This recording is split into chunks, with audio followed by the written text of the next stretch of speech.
are too repetitive, the lyrics make no sense. All the songs are B-sides and the cover art's a mess. Boy, we sure have so much here to tear apart.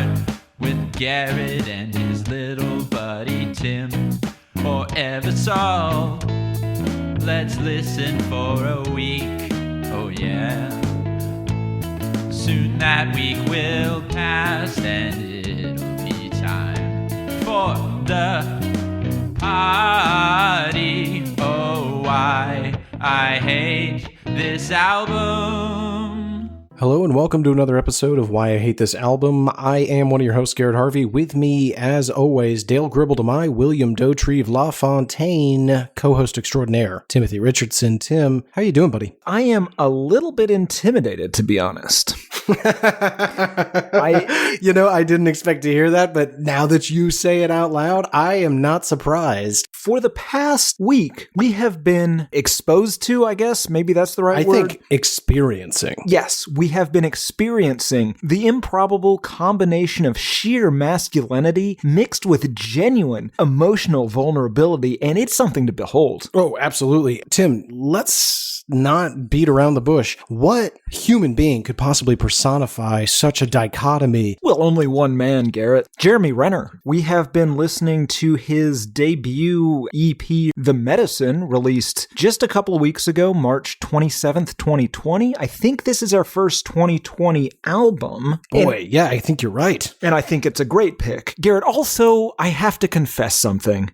I bought us matching Jeeps this week. I don't know why. I'm not sure if it's related to the music we were listening to. I just couldn't pay attention until I bought a Jeep for me to listen to this music in. It felt only right that I hear this in a Jeep. I don't know what the connection is. And then I got to thinking, if I have a Jeep, Garrett might be jealous of my Jeep. You're often jealous of Jeep owners. So I went ahead and I bought you a Jeep too. I feel like I just bought two Jeeps. Well, I don't have any money and I wanted a Jeep and I wanted... It doesn't matter. The point is we both have Jeeps. You're excited, right? I am excited, Tim. I do like a good Jeep. I am a little concerned about your motives, and I do question whether or not this is all just a ploy in order to meet Jeremy Renner. I've got bad news if it is. He's gonna bite me. Well, you might get your wish. Oh, I don't know if we played the ska theme before this. Well, let's just assume we did. If we played the ska theme, we should thank Evan Grimes from the band State of Uncertainty. I think they have other music that doesn't kind of sound like Sublime, but the ska theme is awesome. Give it a listen and taste that eyeball. Yeah, and if we didn't play it, how dare you take credit? Until we play it, you get no acknowledgement. But if we did, if we remembered, thank you so much. We love it. It's great. Tim, after an entire week of living the Jeremy Renner experience, taking that medicine, I have to ask, do you hate this album? Yes. So concretely. Yeah, this is not good. What about you, Garrett? Did you hate this? No. Friendship over. Podcast over. On. I didn't say I like it. I don't care. If you don't hate this, I have nothing in common with you and we can't speak anymore. Tim, this show, every episode is a journey. Some weeks we get there, other weeks we don't. We always want to get there. And this week I challenge you to get me there. I will get you all sorts of places. I don't know what that could mean, but sure. Okay, no, to be fair, Tim, I understand that is a controversial opinion, and you're right to end our friendship over it. But I want to leave open just the chance that you're giving him a bad deal. It's not good, but does it rise to the level of hate? I don't know. We've done worse. I do know. Ascension, Millennium. If this had been 2 full-length CDs of Jeremy Renner medicining and whatever the other songs are on here, main attractioning, I dare don't say... forget about December Days. Oh, God. You know what? I don't think we can be friends if you don't hate this. I hate this. Every song seems like he's trying to fuck me through the stereo. Oh, he'll fuck you, Garrett. Oh, he's gonna fuck you, Tim. All right, you hate it. I'm damn near there already, but I'm gonna hold out hope that maybe I don't. Maybe I don't. Give Ren Dog a fair shake, Tim. I did, Garrett. I gave him a full week of shakes. It's gonna be a weird one, folks. Strap in. I'm curious, Tim, is this the first time your Jeremy has been Rennered? It's not. I found out that Mr. Renner was a musician very recently via commercials.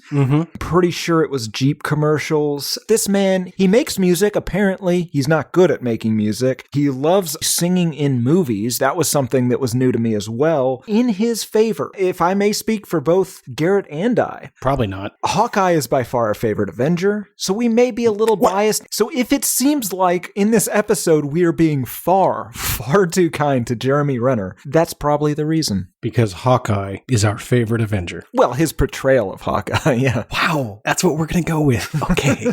Would have said Hulk, but all right. No, you're right. Apparently, Jeremy Renner's portrayal of Hawkeye is our favorite Avenger. Right. Garrett, is this the first time you have been, let's say, bitten by the music of Mr. Jeremy Renner? Odd way to phrase it. Exact same history, Timothy. I have seen commercials for Jeep Cherokees that feature a bedustered Jeremy Renner.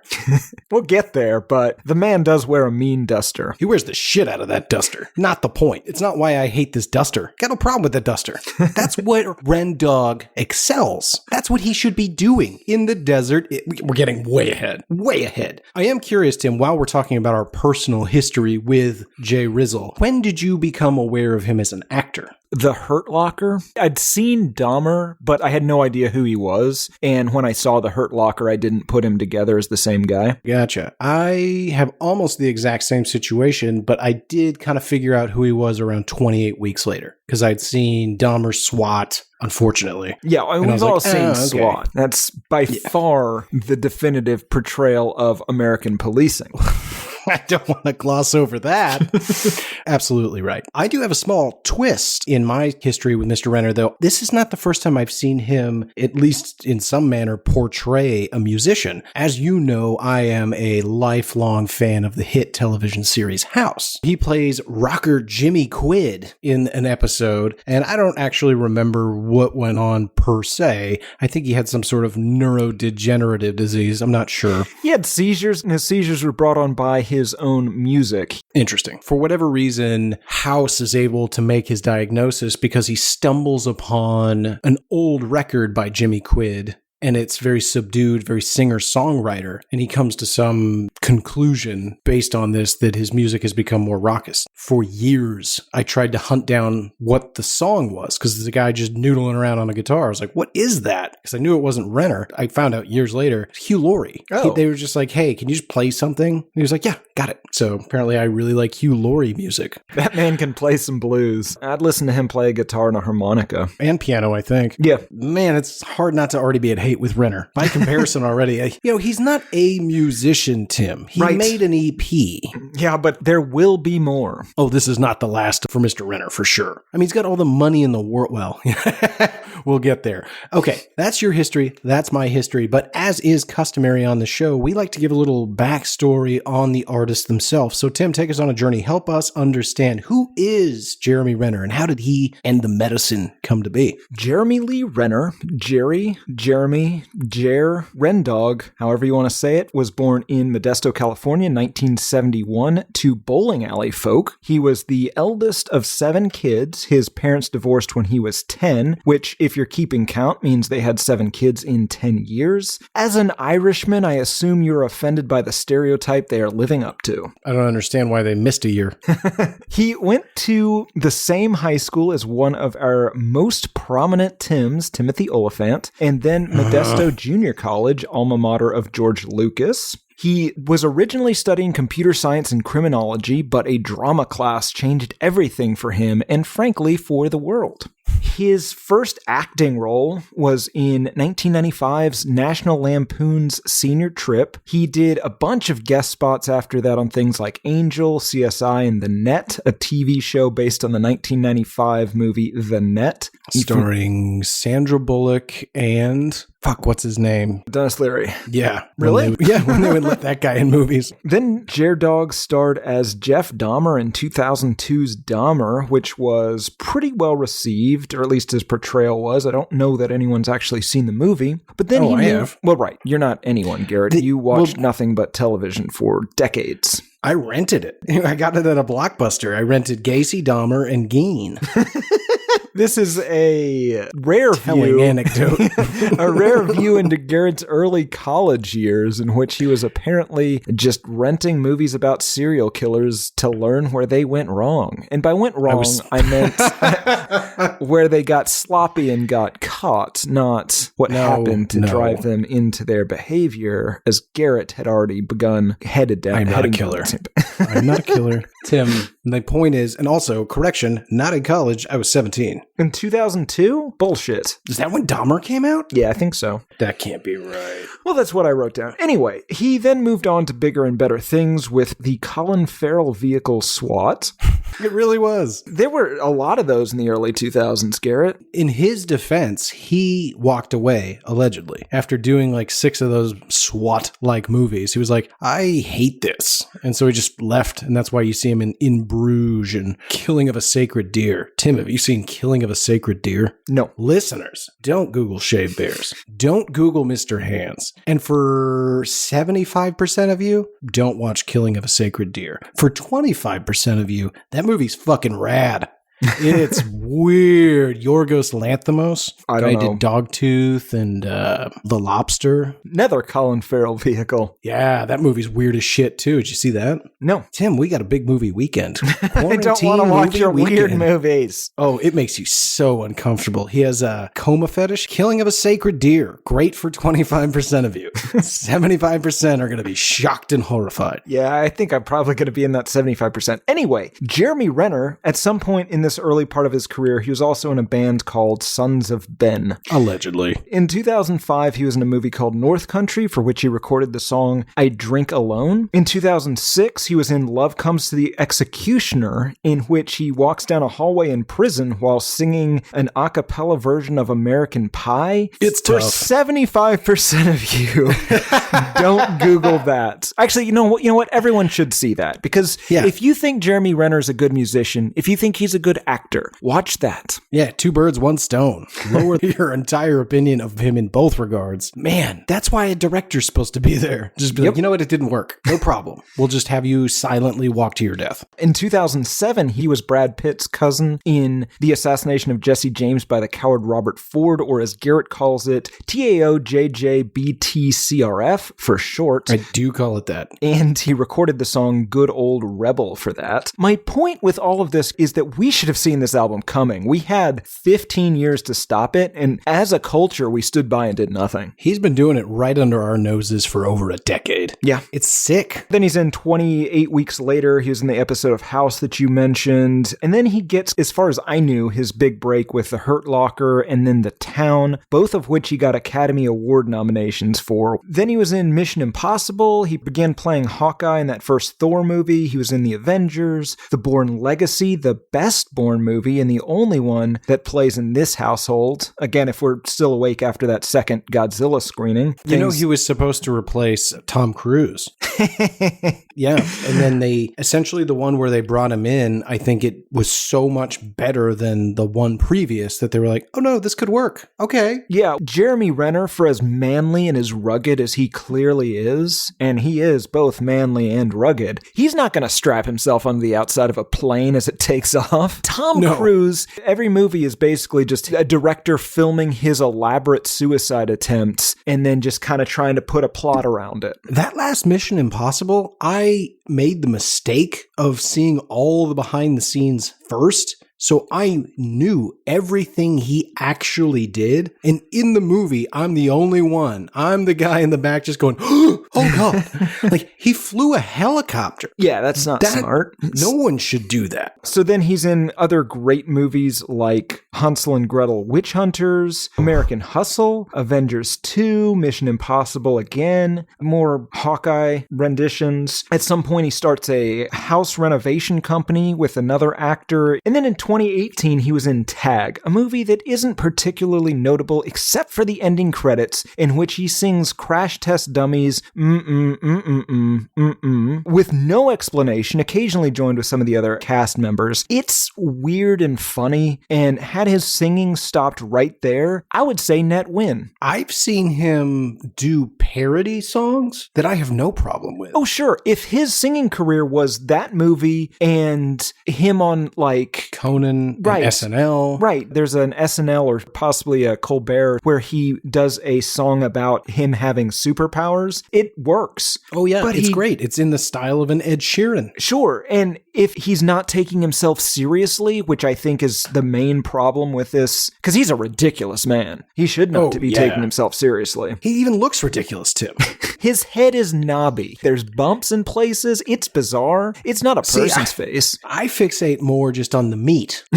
It's a big head, and there's a lot of meat on that face. Yeah, he's the sort of person that could take a lot of punches to the head. And I'm not saying go out and punch Jeremy Renner. Clearly, that's not what we're about here. No, I wouldn't either. I'm saying he could take a lot of punches to that noggin and be completely fine. He's got that Homer Simpson disease. Yeah, just an inch and a half of thick brown fat. 360 around that face and skull. Yeah. It is strange. Honestly, Tim, when I saw him in Avengers 2, I was like, man, Hawkeye's got a big fucking nose. And so I Google, how old's Jeremy Renner? And he, as we know, he's like 71. So that makes some sense. He's got a big old bulbous nose because he is technically an old man. Yeah. Also in 2018, he was featured in Sam Felt's Heaven Don't Have a Name, which he then also released his version of. Then he was in Avengers Endgame and Arctic Dogs, for which he released the song Believer. Then he released Nomad, which is a song about how he's a soldier against the naysayers or something. He released House of the Rising Sun and Main Attraction as singles. And then, as we all know, the reason we're here today, on March 27th, 2020, he released the EP The Medicine. And he is also signed on for the future for a Disney Plus show that I can't imagine anyone is excited about and might not happen for reasons we will delve into in the rap sheet. But I suspect his career is going to be slightly more music and slightly less movies in the future. I don't know, Tim. He's a good actor. Sure, but he's also a good singer. No. Now, Tim, I know that brings us up to date, but I couldn't help but notice you mentioned the rap sheet. Can I make a suggestion? Sure. I think this week, in particular, given the state of things, we should maybe refer to it as the allegation sheet. Everything we say about this man, our opinions on his music, the fact that he's been in movies, whether or not he has a record-setting amount of face meat. Yeah, all of it's alleged. He might not exist. We don't know. We are only telling you what tabloids have told us. As far as we know, he is a fictitious character portrayed by a man named Kyle Abernathy that lives in Albany, New York. Sure. Or perhaps his entire public persona is a character created by Jeremy Renner that he is always playing. All of the things we are about to say are about the character Jeremy Renner, not the man. Right. I noticed some hesitation, Tim. I can see that one of us is going to have to begin, and I'm not sure who's going to do it. Let's want to start with the biting?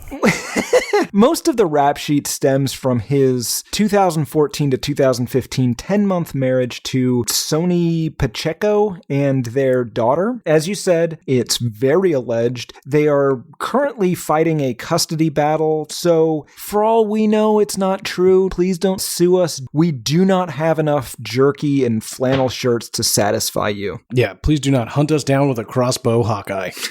Let's start with the drugs. Oh, okay. Let's start with the drugs. Miss Pacheco has claimed that Jer constantly abused drugs, primarily alcohol and cocaine, and was emotionally abusive to her. According to her, he liked to leave cocaine lying around the house in reach of their daughter, and enjoyed sex with, I don't want to say prostitutes, Garrett. He enjoyed sex with many, many women, because he's Jeremy Renner, so of course he did. Absolutely. You can't look at the man and not know. He's not going to let you forget forget, he wants to fuck you. Yes. His wife claimed that Jeremy once threatened to kill both of them, after which he put a gun in his mouth, to let her know how serious he was, before firing it into the ceiling while their daughter slept in an adjacent room. He was also allegedly overheard at a bar talking about killing his wife. Allegedly, a nanny overheard Jer saying he planned to kill Pacheco and himself because, and I'm quoting her here, well, really, I'm quoting... whatever. You're quoting an interview, quoting her, quoting him. Yes. It was better that their daughter had no parents than to have Pacheco as a mother. It's very specific and a repeated pattern throughout the claims. That's not great. Right. The wife also has the backing of 3 of his ex-girlfriends who claimed that Renner would leave bags of cocaine around the bathroom, hold sex parties in which he had threesomes, and set up a Snapchat account in his daughter's initials for the purposes of exchanging sexy Renner pictures. One ex in particular said that he would send her X-rated videos and would text that he wanted to, quote, punish, unquote, her. I think you could have just said, quote, punish her. I don't know how we've gotten this far, Tim. Let me just go ahead and throw it out there. After Dark, legal edition. Yes. Also, you mentioned some biting. His wife accused him of biting his daughter. Upon seeing that she had a bruise on her shoulder, their daughter allegedly told her, "Daddy bit me. It's okay, Mommy. It was an accident. I told him never to do it again." Allegedly. Jer claimed that the bruise on his daughter's shoulder was from her seatbelt pinching her when Pacheco, his wife, said the daughter told her Jeremy had bitten her. Court documents allege that Renner responded, "Ha, no. We do a nibble game called daughter's name Burrito. Ha ha. God damn it.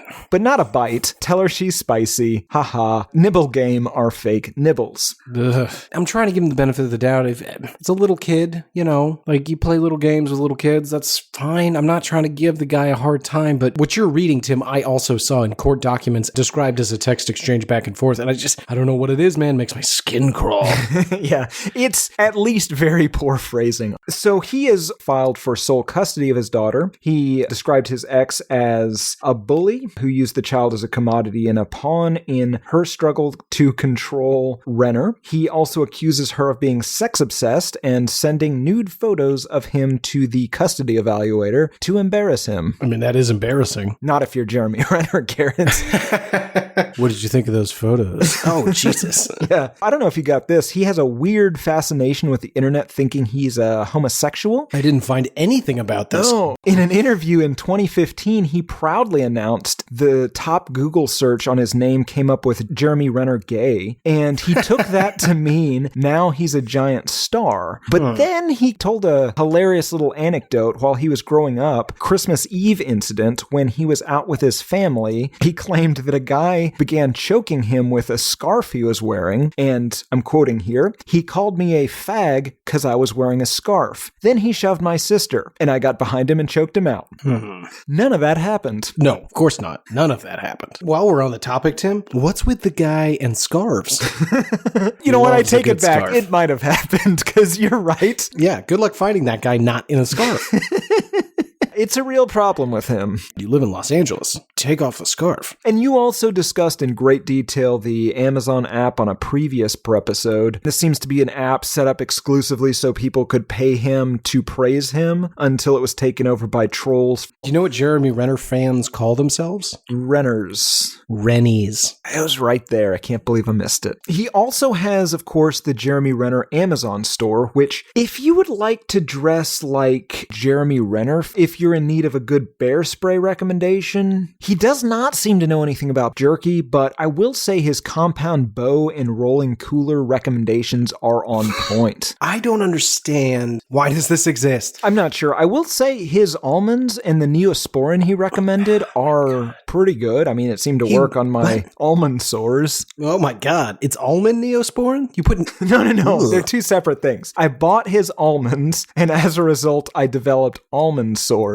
And so I bought his Neosporin to fix them. Right. The confusion is because that's not a thing. In his defense, though, it is at least as good an Amazon store as Chris Pratt's, Zac Efron's, Michael Bolton. Can we set up an Amazon store? We can, but I don't know if we're influencers yet. We're on our way. I'm pretty sure we're influencers, Tim. That brings us pretty much up to date on the allegations. Anything else you want to add, Tim? One last quote to leave you with. Nature is therapeutic to me. Living in the mountains at elevation with no traffic, clean air, clean water, and being surrounded by the oldest living things on the planet is nothing short of majestic. He's just surrounded by tortoises. I think it's adorable that you think the oldest thing on Earth is tortoises. Or does he think that? We both do. What do you think he meant? Trees. I think he meant trees. All right, general thoughts? Can Jeremy Renner sing? It's up for debate because, again, we saw him sing in movies. For a man as rugged as Mr. Renner, I expected this weird start to be less overproduced. I expected it to be less auto-tuned. He's a rugged outdoorsman, man. Mm-hmm. This should be rock music, or at least country music. It should not be pop. Interesting. I think you're half right. It should not be pop. I think the problem for me is that he attempted to make a rock album. It's very clearly at best a pop album, but I think he's not playing to his strengths. If he had sat down at a piano and earnestly sang a song or two, that's fine. I have no problem with that. It's when he tries to emulate other artists, and I don't want to spoil a thing, but when he tries to go outside of his range and sound edgy or like a rock star, it's embarrassing. The auto-tune really caught me off guard. Yeah, it just does not seem like a choice an outdoorsman would make. You have to stop saying that. All the songs on this EP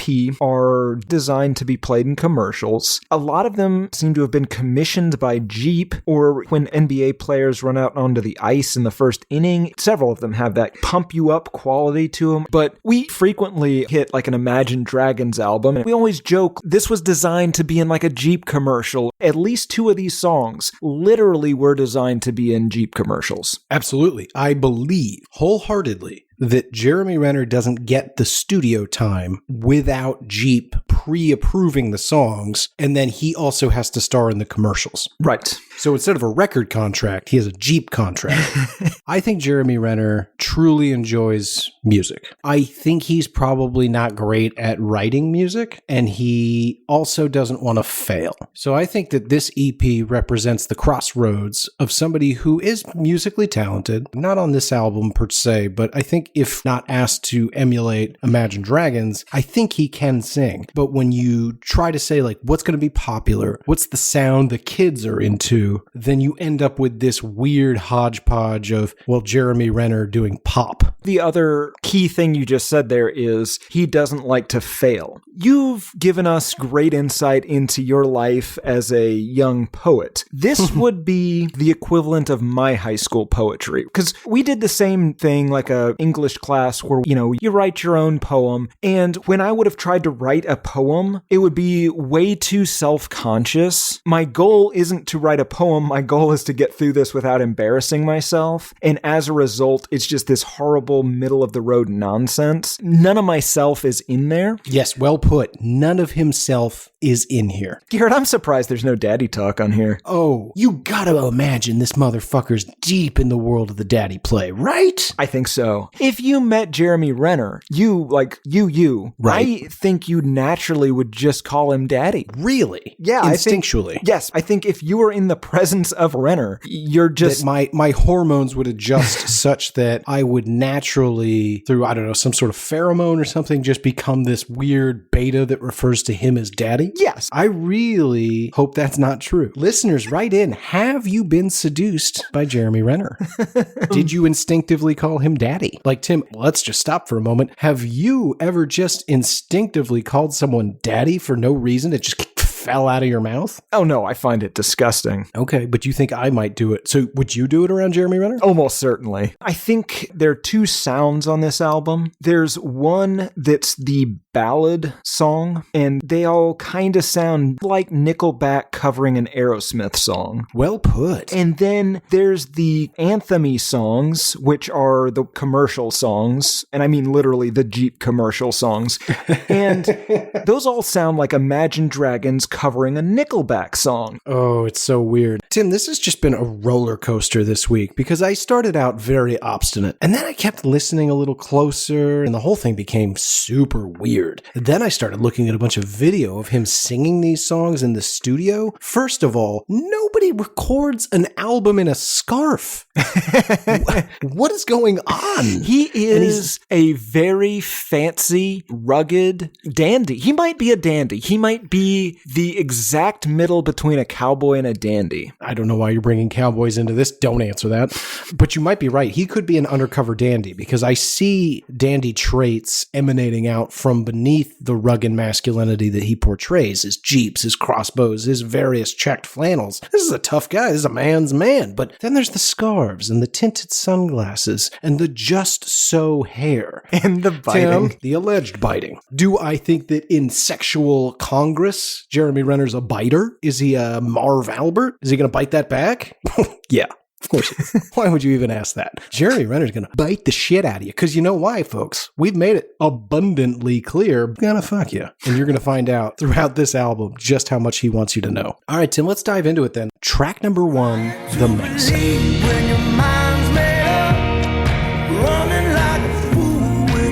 First question, Garrett.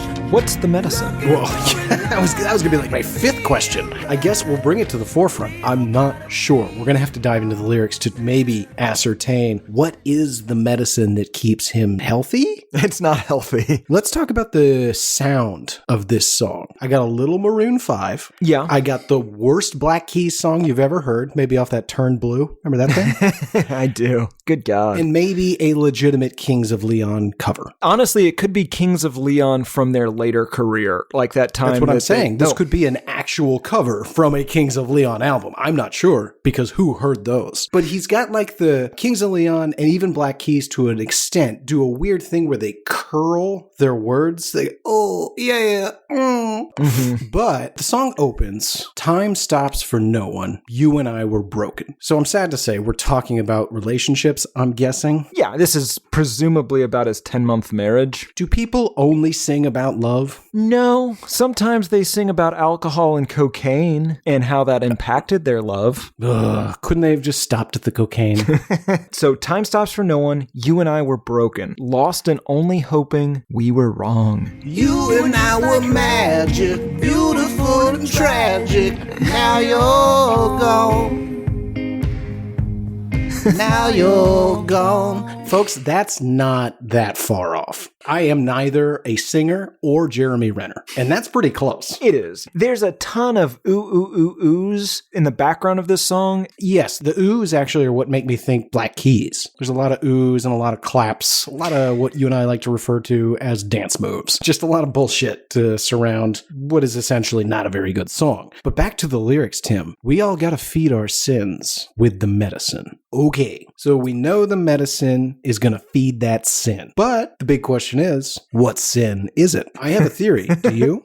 I do, but you're going to yell at me if I say mine. Oh, if it is about biting, I am going to yell. Tim, is it about biting? I don't want you to yell, Garrett. Just go ahead and say it, you son of a bitch. You look like you're going to explode. He loves to bite, Garrett. Allegedly. Well, the song continues, a dime or a dozen, we were legends in the making. Couldn't stop the taking till you were gone. Could be drugs. Those could be the sins. Sure. But I don't think so. Trying to believe when your mind's made up, running like a fool, when you're out of touch, looking for a lie that could be a rush. So, let me break it down. Tim, I think this man is on the hunt for a prostitute. Ooh. He's trying to believe when your mind's made up, so he's trying to convince himself this is a good idea. Once you've locked into the idea of banging a whore, sex worker, banging a sex worker, he wants to do it. He's fired up. He's all Rennered up. Well, with anything, once you set your mind that you're going to do the bad thing yet again, you know you're going to end up there. That's how your day's I was going to say, like, if you want French fries real bad, but it's like 11:30 and you go to get some and it's closed and you're going to drive all the way across town to the other place that's open just because you really want French fries. Yeah, that's exactly what I'm saying. For some people, French fries are their bad thing. For other people, it's prostitutes. Some people, it's strangling. Some people, it's biting. You know, it could be anything, Garrett. It could be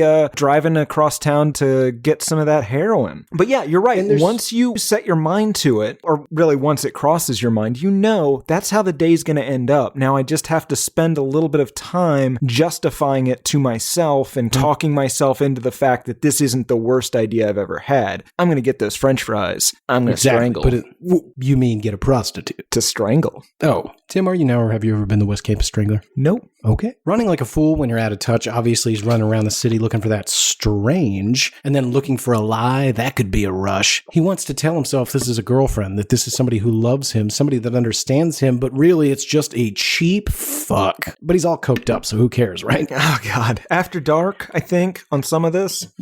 I think I'm just reading the lyrics as they appear, Tim, because then he goes on, when you're coming down, silence is so loud. So I got to imagine, as somebody who's never lived this truth, I'm only guessing, there's got to be a deafening silence in a car with you and a prostitute in an alleyway shortly after completing the act, right? Or, a brief God moment there forbid, you have to drive her home. Home? Well, I mean, like, where you found her. Yeah, back. Drive her back. Home. Hilarious. You just leave that Motel 6. She'll figure it out. So, best case scenario here, Tim, what are we talking? This guy's out here to feed his sins with his medicine. I think it could be heroin, could be prostitutes. Let's not rule out the idea that it's getting strung out with prostitutes, right? Absolutely. There's also the idea that the medicine is just helping take the pain away. It numbs his guilt. It numbs his conscience so that he can feed that sin. Oh, I like that. Wait, so hold on. Is the heroin numbing him so that he can feed the sin, or are the prostitutes numbing him so he can feed the sin? Well, drugs are involved, of course. But it doesn't have to be prostitutes, Garrett. Let's say that he was raised with a very conservative Christian upbringing, so he knows the difference between right and wrong. He has a very definitive idea of what sin is, and he knows to stay away. But there's just something inside of him that says you go out and you do that one thing that you know you shouldn't do, but you have to do. You go Tim, out you've there. Given this speech before. I have heard you on this show. Listeners, right in. Is Tim doing the bad thing? The point is, a lot of times, if you're in that situation, drugs can help to numb that little voice inside of you, the Holy Spirit, if you will, that's saying, don't do that. Don't strangle again. Yeah. Oh my God, you have to stop. Or whatever. No one's strangling. Or whatever. Or whatever. For instance. Yeah. I see. It's just an example. Right. Sure. Right. Or let's say it is prostitutes. He's got a loving wife of 10 months at home. He knows he's got a successful Amazon store. Yeah. He's put some feelers out in the music industry. He's apparently very beloved in our house as an avenger. Absolutely. He's got all these things going for him, so he's got all these reasons not to go out there and find that prostitute. Just go home, Jeremy. You don't have to keep driving around the same neighborhood of Seattle. Your wife is waiting. She'll be there when you get home. But he wants to do it, and the only way he can justify it to himself is you get a little alcohol in there, you top that off with a little cocaine so you're not too lethargic to complete the act, and you do what you got to do. Yeah, and then you face a deafening silence in the 2 to 3 minutes while she scuffles out of the back seat Garrett, of your Cadillac. You're being significantly too specific. Tim, what if the medicine are the Rennies? Just plowing his way through the fans, right? That's his medicine. Oh, I'm that sure. Adulation. He's definitely doing that.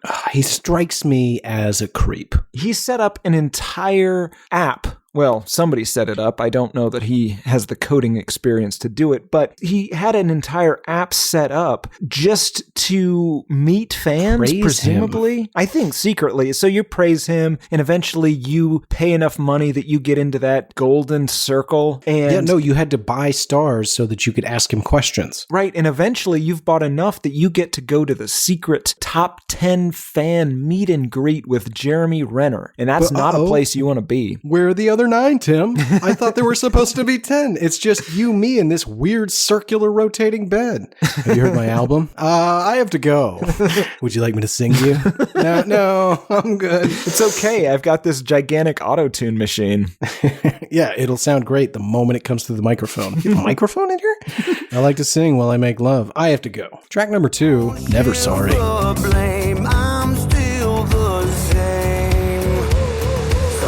This song fascinates me.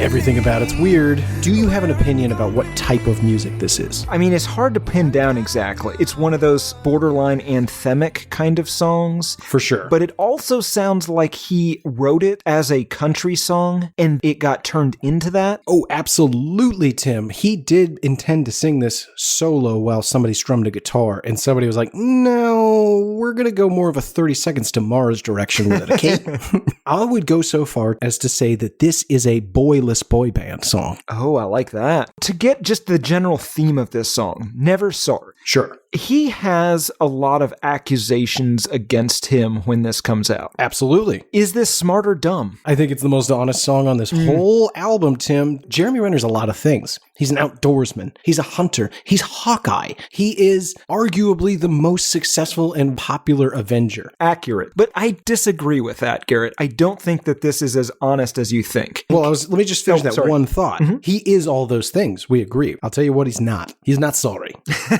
He's doesn't matter what it is. Our previous non-Geno lawyers would always tell you not to apologize for your actions or words under any circumstances, so it could not be used as an admission of guilt in court. You remember this? Yep. I use this to this very day. I think that's what this is. I think this is publicly say you're not sorry. That way, he constantly gets this out there, this idea that he's not sorry because it's not his fault. Absolutely. It's never Jeremy Renner's fault. I think this is a legal strategy, is my point. I think you're 100% right, Tim. He begins the song by saying, my love, your pain, your years, no gain, and I scream in vain. And I scream in vain, I never change. I assume this is about his marriage. He is offering love, she offers nothing but pain. He's screaming in vain, no matter how hard he tries, his marriage isn't working out, and then he never changes, because he was right all along. I think that he never changed, and that's why the marriage didn't succeed. Well, of course that's the case, Garrett, but he's not going to admit that because he's not sorry and he's not wrong. Correct. Listen, Jeremy Renner has to fuck.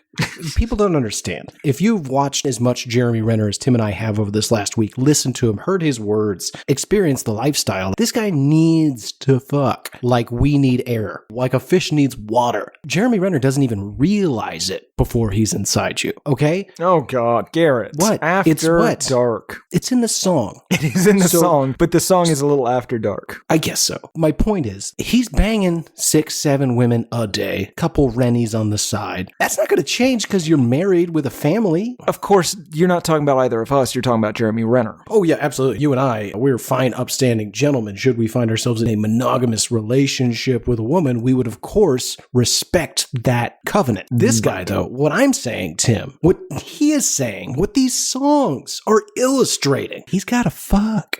You gotta let him. I told you. I love you. We're married. We have a family. I'm gonna go fuck the rennies. You know, in his defense, we don't have rennies, so we don't know. That's true. If I had a big stable of rennies, I might feel the same way. I have no idea. I don't think so, because he looks like a real creep. Have I mentioned that? Got a big head. We could call him Harveys. Well, that'd be weird, right? Garys.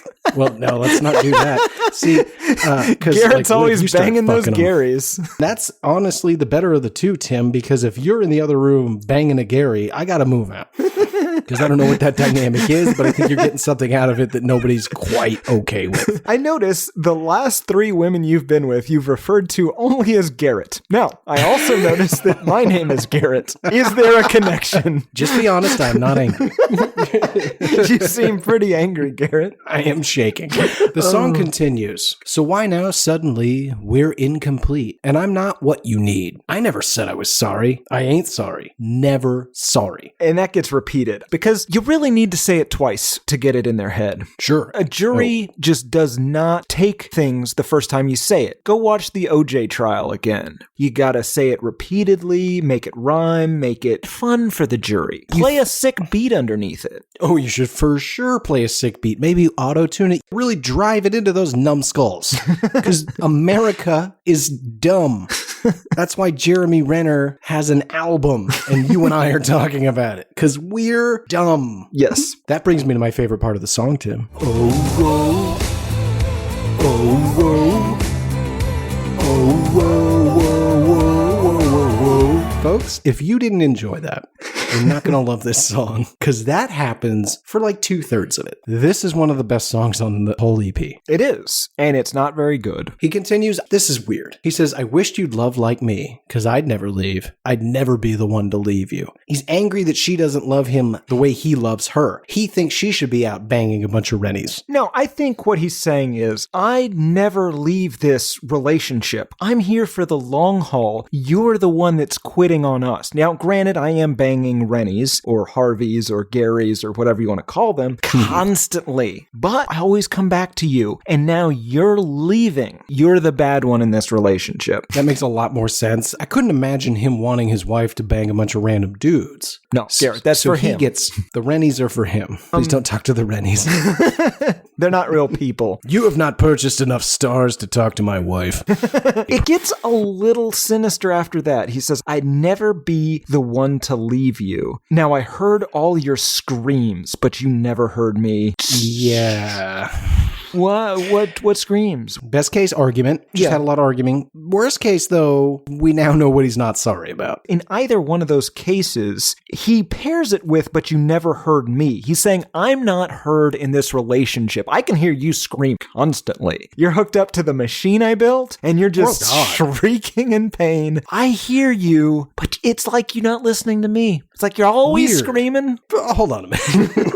Okay, hold on. In your scenario, he's complaining that she's not emotionally available to him to hear his wants and needs, and she is in some sort of torture device screaming her face off. Well, or he's doing it manually. Manually? I mean, yeah. Like, I can't guarantee he's got some sort of Seussian device. The way I read it is not that he put her in a torture device and still wanted to discuss their relationship, but actually that he snuck up on her in a Jack the Ripper situation, heard all her screams, but she never heard him coming. Oh. Also, after he says that she never heard him, he screams hella, right? He does scream hella. That's not a word that people are using still. I was going to say hard stop. That's not a word. But can we agree, society? We're done with hella, right? I mean, maybe if you're from Boston, you use it with wicked. I will allow wicked. I won't. Well, you're intolerant. That's not untrue. Track number 3, Every Woman. Sister, you see the flowers to my garden. The phrasing on this song is bizarre. That's not new. Well, right. But is he a serial killer, Garrett? Okay, well, yes. No, he's a serial something. We'll figure out what it is. He sounds like a predatory Jason Mraz on this. I got a real Chris Gaines vibe on this song. Oh, just like, what the fuck is this about? Well, weirdly, this is kind of jumping ahead a little bit. He uses the phrase magic carpet ride repeatedly. Right. And there's also this keyboard line that is vaguely reminiscent of that Steppenwolf song. It doesn't really sound like that, but the combination of the two irritated me. You want to get into these lyrics? Hey now, little sister, I like them flowers in your hair. Hey now, little sister, won't you let me inside your head? I like them flowers in your hair. Gives it an almost Deliverance feel. I like them flowers in your hair, girl. Little sister. For whatever reason, creeps me out. But then he goes on, won't you let me inside your head? What's underneath your skin? Your secrets pull me in. Come wash away my sins. What is Jer after? He wants to bathe in her purity. He wants to peel away her skin and learn her secrets. All right, I guess that's clear. Track number 4. I'm just reading you my notes.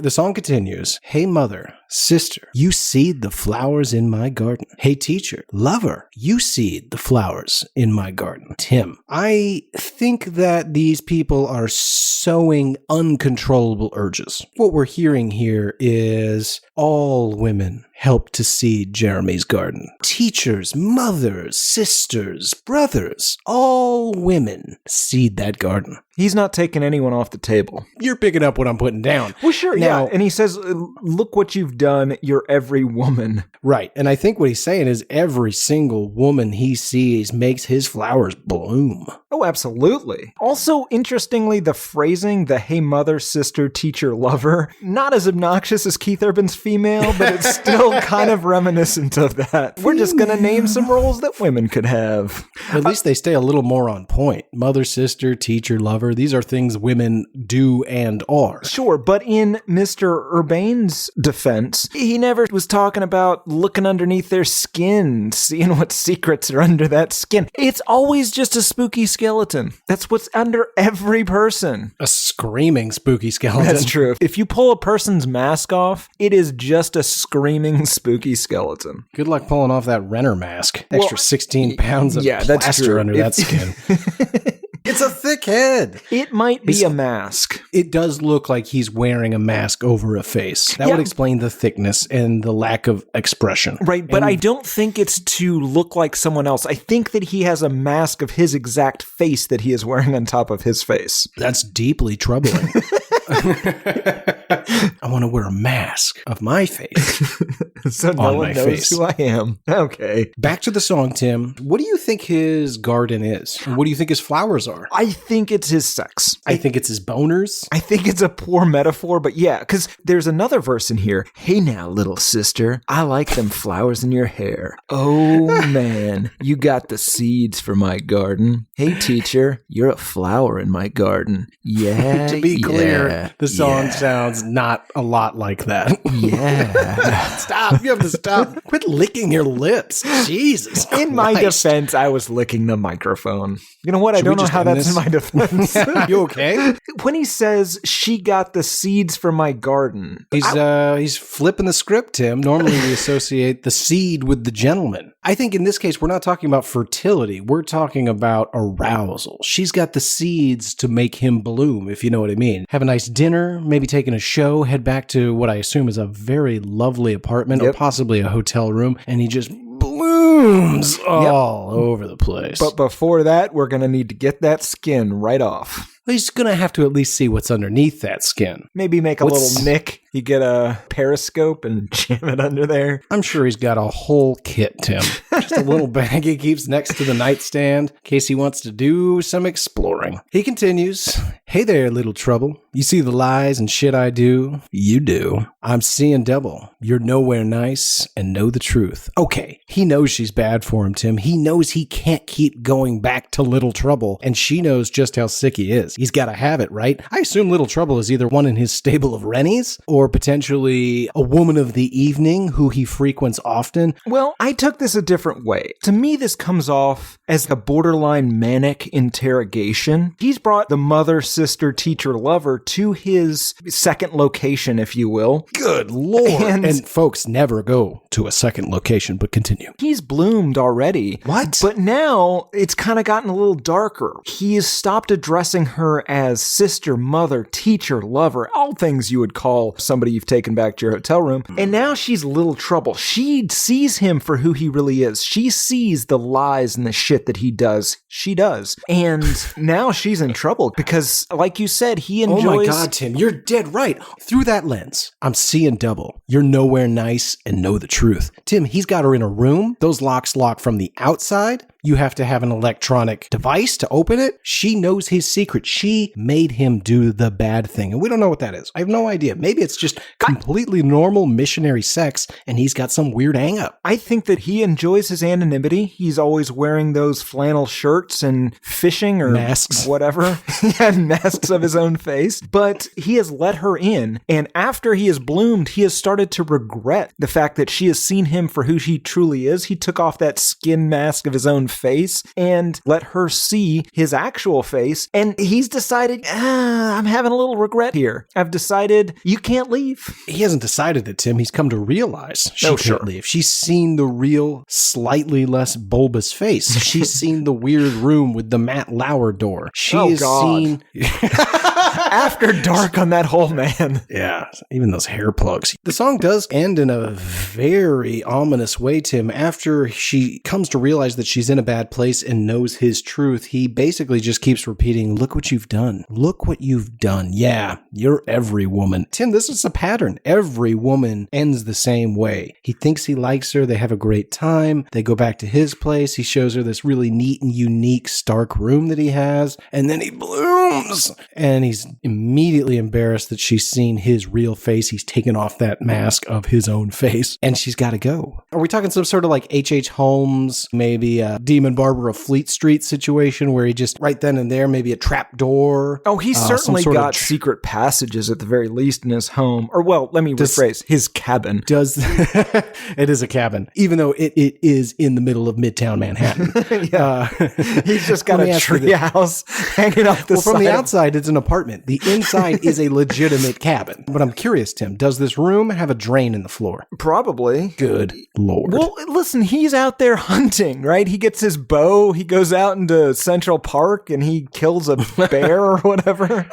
No bears. I kind of disagree with you a little bit. I think this is more realization for him. He has taken this woman home. He's let her see the real him. He's realized that's not going to work out. But he's not talking about all the other women that he's brought home. They're not the other women. He's looking outward. He's externalizing this experience. He's saying, if this happened with this girl, every woman must be like this. They're all the enemy. Are you implying that he lost his virginity in this song? Well, not necessarily, but I mean, he's never taken that mask off with a lady before. He's probably never even taken that flannel shirt off with a woman before. Maybe he's taken the sleeves off. Oh, yeah. You got to imagine those sleeves are removable, right? In case you want to chop some wood. Or do you think it's a pearl snap situation or a Velcro kind of thing? On the sleeves? Yeah. Velcro. You want it to be seamless. Only he knows those sleeves come off. Till you know. And then it's too late. Right. Track number 4. Best part of me. On my shoulder, I can kiss your pretty face. This song is like an inverse Paris by some band. Chainsmokers. Yeah. I am so sad I know that. They're part of the lexicon now. If somebody Googles Garrett the Chainsmokers, you're the Garrett that they're going to come to. God damn it, you're right. Don't Google that. Or Mr. Hands or Shaved Bears. Tim, I'm curious, genre-wise, do you feel like this song takes a departure? Yes, this is an Aerosmith song. I think it's an Aerosmith song. I think it was intended to be a country song and almost gets there. Yeah, it's the natural progression of somebody that wrote a country song but doesn't have control over the sound of this, and so it's just all left up to studio production. Yeah, this is, if not my least favorite, my second least favorite song on the album, I think. Yeah, it sucks. I think it's a song to his daughter, maybe. That's what I thought at first. Let's break it down. It's 2 a.m. in London. The sun's out in L.A. The lonely hotel room, far too far from you. So you're longing for someone, you're missing somebody. I was like you. I thought it was maybe his daughter. But he continues, missing another birthday. Wish I could kiss your pretty face. Missing another birthday makes sense, right? That seems like a bigger event if you're a parent than any other relationship. Tim, I don't know. Have you met these people, these fucking adults? All right, prepare to be more hated, Garrett. People with birthday weeks and birthday months, you can just go ahead and hit unsubscribe. No, keep subscribing. We don't care if you listen. Just keep that download coming. You're right. I acted way too rashly there. Don't unsubscribe. I'm sorry. But stop listening because you make me sick. You're an adult. You have a birthday. That's too much. You're giving yourself a birth week. You're giving yourself a birth month. A month excuse to be a piece of shit, to roam around your little neck of the woods and just prey on your rennies and drink like a psycho and be a total piece of shit because it's your birthday month. Well, I'm sorry. Do you think your grandparents had a birthday month? No, they were trying to fucking find some moss to suck on for moisture. You people are weak. Fucking stop with the birthday weeks and the birthday months. I'm embarrassed when someone finds out it's my birthday. I'm not a child. I don't need a party. I don't need to acknowledge that I'm one day older. Stop. January 19th for anyone that's listening. That is not my birthday. So he's missing somebody. It could be a Rennie. It could be his wife. It could be his daughter. There's a lot of people. Hell, it could be Hulk. You know, it could be Hulk. This could be about where he's out avenging. Sure. You don't know. Maybe we're missing a large part of the meaning here if we're not filtering this through the Avengers. All these songs could be Avengers related. Perhaps absolutely. He's missing Tony Stark's beard. Maybe he misses all the people that disappeared in the snap, Tim, during the events of Avengers Infinity War. This could be him trying to cope with the loss of his family. We don't know. Sure. It's 2 a.m. in London. The sun's out in L.A. I'm lonely. He's just lonely in this hotel room out there in a world robbed of half of its peoples and creatures. No one ever talks about all the puppy dogs that were vanished. No, not at all. Now, Tim, I am curious because I read a lot of lyrics online that were poorly transcribed. Genius Lyrics has not caught up to the phenomenon. The Renner experience. Yeah. I had to rely rely on my own 2 ears, which anybody who knows me knows that's not going to work out great. However, you tell me how close I am to this. When all my hairs have turned to gray, you'd always be my number one. I'll ride that lion into the sun. I think it might be I'll write that line into a sign, but that doesn't make any more sense, really. Not really. Or I'll write that line into the sun. Could be. I like I'll ride that lion into the sun. Don't know what it means, but it seems more fun. Yeah, the chorus is what you're reading from here, and this really reminds me of Get a Grip era Aerosmith. And even a million miles away, when all my hairs have turned gray, you'd always be my number one. That could be any ballad from that album. Oh, absolutely. The song continues, though. He finally does get to his lover, his daughter, I don't know, whoever it is he is longing for. He says, your head's now on my shoulder. I could kiss your pretty face. Now, I understand the sentiment, Tim, but for whatever reason, every time I heard this line, I couldn't stop picturing her with like her head on his shoulder, looking down at her. And instead of leaning in and kissing her, or not, just hugging her, he's like, I could kiss your pretty face. Not gonna kiss that face. Well, Tim, it is not customary to kiss the faces of a prostitute. That is extra. That's true. Yes, you always tell me that. And maybe he is implying that he's not going to pay extra. He could just do it because he does not apologize. You know, it was weird, Garrett. When I graduated from college, you got me a card. It was a very nice card. You gave me a nice check. You had a job before I did because you were many years older than I was and well into the working world. But in that card, you wrote simply, it costs extra to kiss a prostitute on the lips. And then you gave me $1,000. Right. Now, I spent that on the next phase of my life, not prostitutes. And I guess the reason I'm asking this now is I'm just now realizing you meant for me to spend that money on a prostitute kiss. Well, I meant for you to spend the majority of the money on a prostitute. You're welcome. Now, some of that money, the extra, was allocated so that you could kiss her on the mouth. It's not my thing. I'm not much of a kisser. Don't really get it. Let's put our faces on each other and wiggle around. Not sure what the appeal is, but a lot of people seem to like it. So I wanted to get you something nice. That was meant for you to fuck a stranger and kiss her face. After dark. No, not after dark, Tim. I was a gift to dark. You. I know. Give you the gift of deflowering. I essentially was deflowering you. Okay. Track number 5. By proxy. Track number 5. Ghosts and Roses. All ghosts and roses.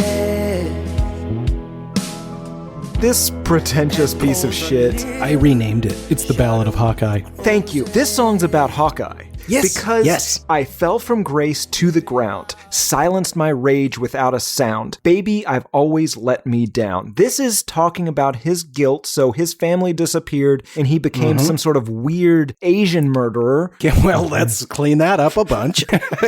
No, he Spoilers? became Ronan the Assassin. Stop talking. He became Ronan the Assassin. Right. Tim, I am shocked that we came to the same conclusion. Like, of all the songs, this is the Ballad of Hawkeye. Yeah, he has fallen from grace. Tim, he was an avenger, for God's sake. And he is now some, well, not nameless, but identityless murderer, codename Ronan, going throughout the world. Okay, yeah, he does kill a lot of Asian men, but he asks himself, how did I end up here? Why did I disappear? Take me back to the place before I fell from grace. Of course, he's longing to be back with his family, teaching that little girl archery while her brother and her mom make sandwiches, but they're gone, Tim. And the why did I disappear obviously has a double meaning. His family disappeared, he did not, but then he disappeared into the world to murder Asian men. You can say Asians. He disappeared. Hawkeye disappeared. Clint Barton's gone. Yeah. He's nearly Ronan. You know, an alternate version of the script had Black Widow is Ronan. Oh. But then we Anyway. wouldn't have gotten that sweet sort of mohawk thing. Oh, man. You once referred to it as a wide hawk. And I really like that. It is.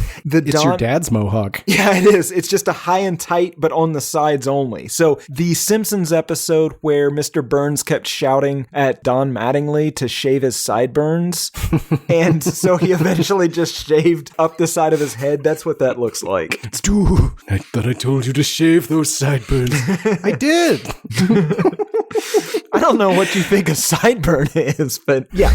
It could also just be him lamenting court. He used to be a big fancy movie star, not having to rub shoulders with the dregs of society. He might just hate the fact that he's got to sit in a courtroom and listen to his wife potentially slander him or shed a great deal of truth on a very dangerous man. We don't know. Allegedly in both cases. Part of this also sounds like it comes from a suicide note or possibly a murder-suicide note. Riding out on flames and fire, watching it all burn away. Daughter with thieves and liars. That definitely seems to be referring to his actual life. I think that was a mistype. I think it's dining out with thieves and liars. Oh, okay. But then he says, I know we soon will be okay. Oh yeah, you can only risk your life traveling the globe, taking risky contracts to murder exclusively Asian men for so long before it's going to catch up with you and you're going to die. But that's the deal with Hawkeye, Ronan. He doesn't want to live anymore, Tim. Without his family, he is lost forever, and he knows soon this lifestyle will catch up with him and he won't have to feel the pain anymore. Okay, so it's basically suicide via triad gang member. Yes, let's go with your thing.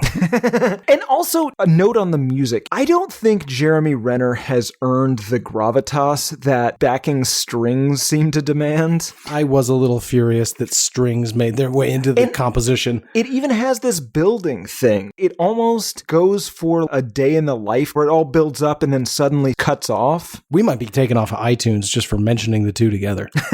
What I'm saying is that Jeremy Renner's song Ghosts and Roses, clearly about Avengers Endgame, is as good as A Day in the Life by the Beatles. Of course you are. That's what this show's about.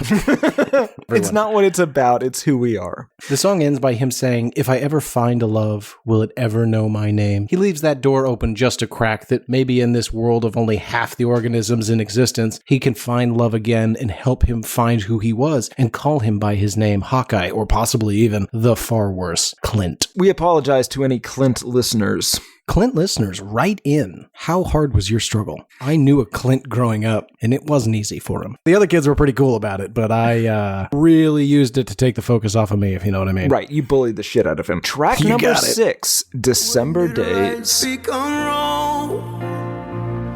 All goodbyes are gone. This song sucks. Yeah, it's number 1, I think. Least favorite. He sings it a little like an Ed Sheeran style. It's a little piano ballady. It seems to be about how life was better before something happened. Remember when we were young, never afraid, run wild every path we take. Remember when we were young, thought nothing could change, like evergreens on most December days. So Tim, I started doing the analysis of these lyrics, and I just got so fucking irritated by the fact that it was yet another song about a relationship that was great and now is not so great. So I chose to interpret this to be a song about the long relationship that Clint Barton has with Miss Natasha Romanoff, aka Black Widow. Oh, I love it. So this is all about Budapest? You're goddamn right, Tim. Your memory is spot on today. You've been taking your ginkgo biloba? I've been taking something. Those pills I found on the porch. That's mescaline. Anyway. Oh, I love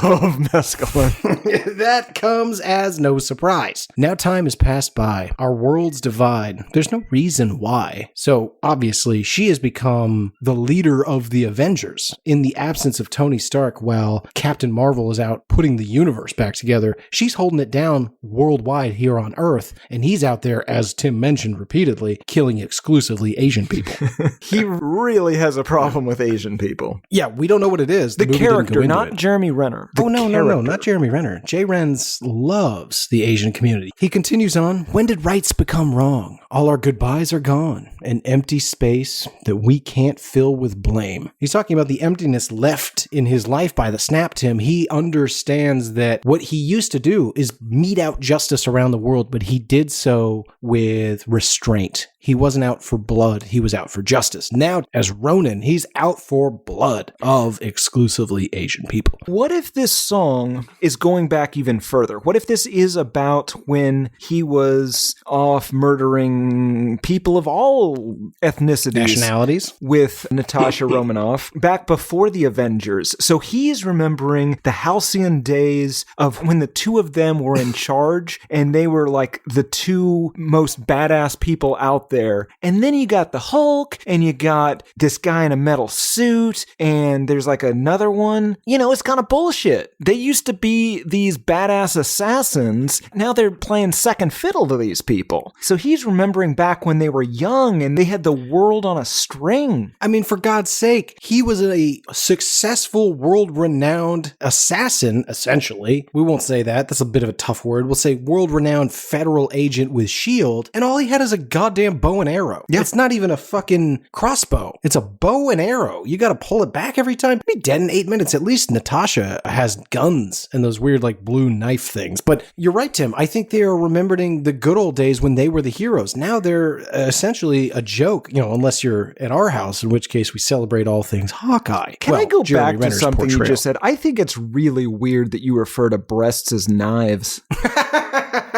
No, just get the little blue daggers. Under this moon at night, together alone, that sounds familiar. Silent screams to broken shadows. How did we come undone? Seas become rain. We fall so far from most December days. So, I mean, it's mostly meaningless and tortured phrases. It's seas become rain? I thought it was seams become frayed. Oh, maybe. Maybe I just got a shitty translation here. There's a lot of lyrics that the latter half of the word is real far down in the mix for some reason, or it kind of just trails off. And a lot of this is actually kind of hard to understand. Luckily for us, it's all pretty meaningless. I do want to ask, is December days a saying? Do people say that? I don't think so. And if it was, it would make sense that it would mean the exact opposite of what this song means, right? It would be the end of something, not the beginning. But I don't know. I didn't bother to look it up. It's a good point. Track number 7, Main Attraction. That's right. We got nothing but time. The best track. This song is definitely just an Imagine Dragons song. 100% named it Jeremy Dragons.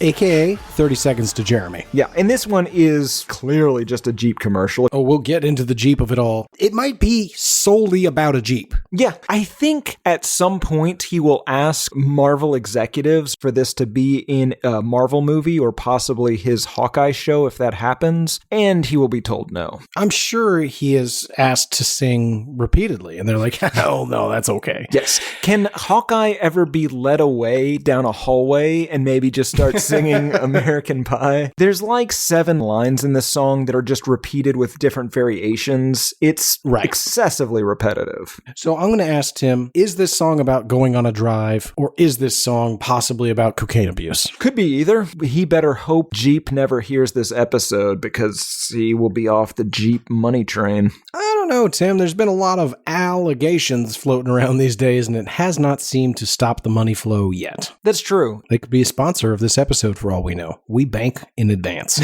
So he sings, every time I take a ride, I feel alive with nowhere to go.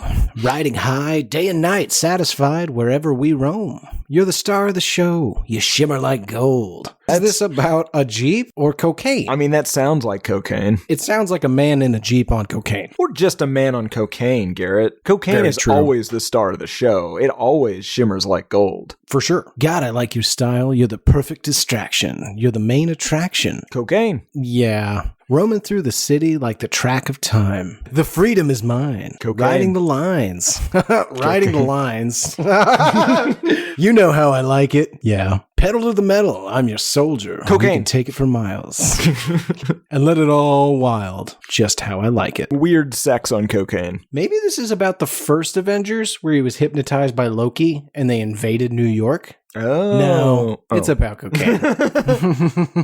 Or a Jeep. Let's talk about the music video, because the lyrics for this are as boring Stupid. as they are meaningless, and also possibly just about cocaine. Right, so let's talk about Jeremy Renner in the middle of the desert wearing a giant leather duster. As you do in a desert. When you're Jeremy Renner. Well, Garrett, I grew up in a desert. Almost all of those people wore dusters. You always see them in the thobe and the gutra. Mm-hmm. That's actually just Hollywood. They're all wearing dusters. I don't know about that. And I want to make real clear, I thought you were going to say I grew up in a duster. I'm going to go back and edit it so I said that, because that's far funnier.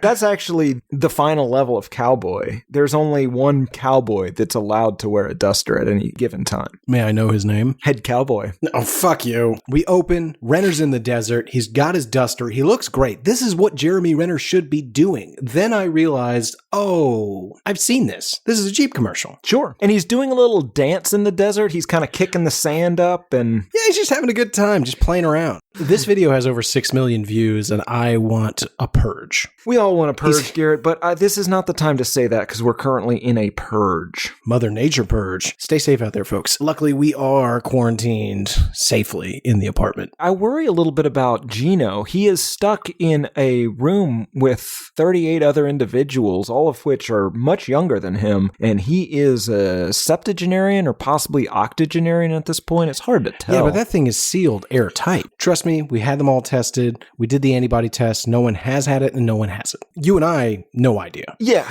We could just be giving it to each other back and forth.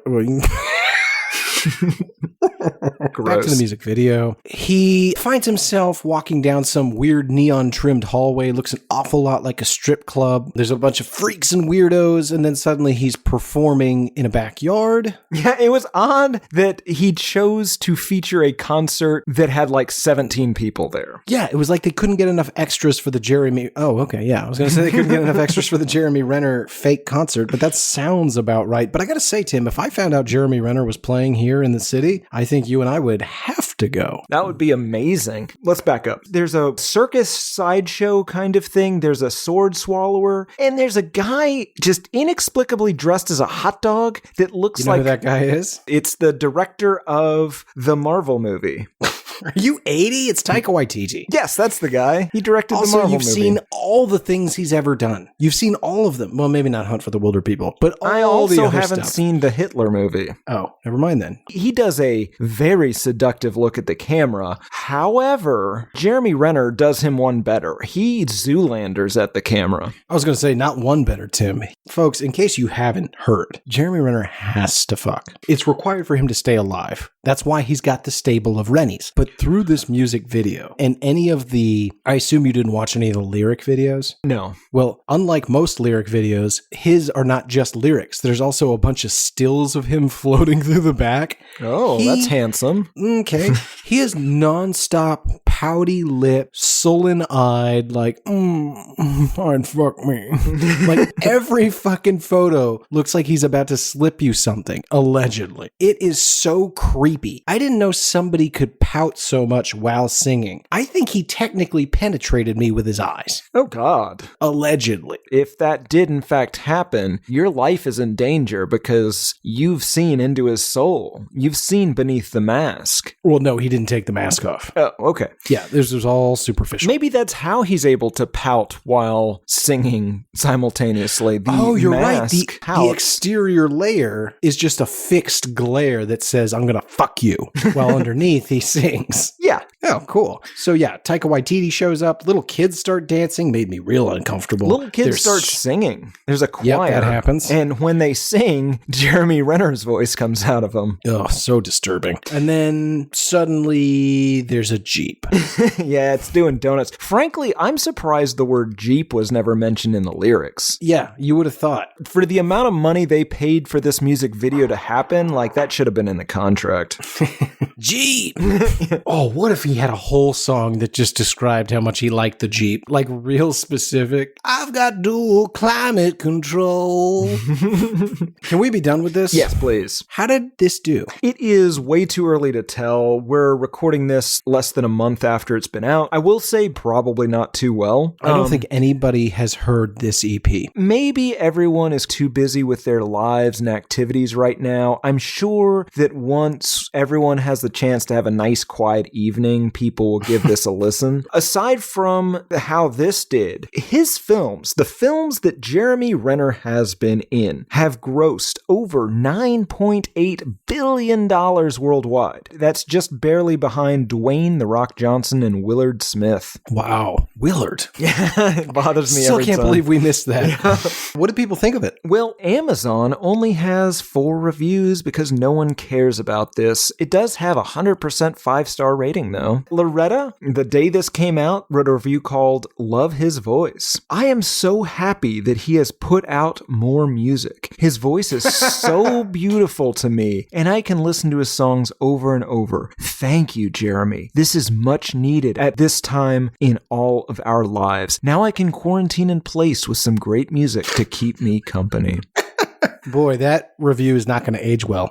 Jenna wrote, amazing album. I was so pleased when he put this album out. I love his voice, and the album has been a ray of sunshine in my quarantine days. Seems like there's a theme with all of these. Boy, people are getting desperate, Tim. I think America's in much worse state than I realized. People are turning to Jeremy Renner, and as we've mentioned, he's going to put you in a room, and you're never going to leave. Not through the door you came in, anyway. Allegedly. Oh, allegedly. Yep. Great reviews, Tim. Who's this for? This is for real men and real men only. Interesting. I was going to say no one. That's probably fair.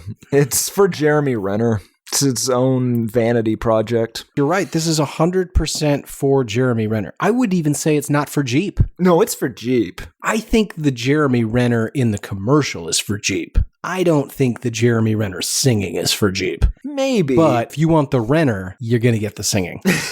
All right, that brings us to final thoughts, Tim. Is there anything that we haven't said about this 7-song EP by an idiot? There might be, but I don't care. Let me end on a compliment before we get to the all-too-important question. Jeremy Renner is a hard worker. He has a multi-million-dollar house-flipping business. He has a hit movie and soon-to-be television career. Probably. He has what we can only assume is about to be a skyrocketing musical career. And he is a Jeep ambassador. And enthusiast. Well, we don't know if he's into it. We just know he's paid to say he is. Like you and those sandwiches. So I will say, congratulations, Jeremy Renner, on being a hard worker and making your money. And hey, if you want to make terrible music that isn't even good enough for Chris Gaines, then have at it. It's better than I can do, so I applaud you there. Having said that, Tim, do you hate this album? Yeah, of course I do. I would prefer Bruce Willis's The Return of Bruno to this. I don't know if you're equipped to say that. I am, Garrett. I lived for about a year where that was the only album I owned. Oh my God. What about you, Garrett? Do you hate this? Boy, I really want to ask a follow-up question, but I guess I can't. I am going to shock you. Yes, I hate this. Ah, God damn it. Oh, you were looking to end the friendship, weren't you? Yeah. It would have made this quarantine situation a little more awkward. Although, honestly, Tim, if I saw that there was a light at the end of the tunnel, I think the animosity might actually lift a bit. It's knowing that you're going to be here tomorrow and the next day and the day after that is what really makes me hate you. Think about this, Garrett. When the quarantine is over, nothing changes. Yeah, you've still got like 17 years of me. You're like a dog. No, Garrett, you're very old. I'm a young man with a long, vital life ahead of him. You're over middle-aged. No, God damn you. That's not true. You have less time left than you've lived. I mean, if I'm murdered by Jeremy Renner, maybe. Don't become a Rennie. Boy, that's good advice for the listeners, right? You can take that right to the bank. Don't download the app. Don't buy any stars. Don't find yourself in a stark, featureless room waiting for Jeremy Renner to freshen up. Sure. Just don't become a Rennie. Yeah, don't take his advice on beef jerky. Do take his advice on Neosporin and almonds. Interesting. As always, folks, you can go to hatepod.com and you can find every episode we've ever done. You can also click on Contact Us in the upper left-hand corner, and that asks for an email address, but that's just so we can email you back. We don't do anything with it. We won't mark it at you. Send us your weird drawings, your odd AI-inspired stories, your songs. We love the songs, guys. We've been getting some new ones lately, and you're going to be hearing them here on the show soon. We also just want to hear weird stories about these songs, music, theories that we've put forth today. Is it the Ballad of Hawkeye? I don't know. It certainly seems that way. Perhaps we ought to rename it the Ballad of Ronan. Did we miss something? Is there a weird detail or story or anecdote that you have about this music? We want to hear about it. You can also reach out to us at hatePodMail@gmail.com directly. You can also reach out on Twitter by going to Album HatePod. Instagram is just HatePod. Facebook.com/HatePod. Tim, did I leave anything out? Nope. For Why I Hate This Album, I have been one of your hosts, Garrett Harvey. I have been the other, Tim Richardson, the Hawkeye of this podcast. Very true.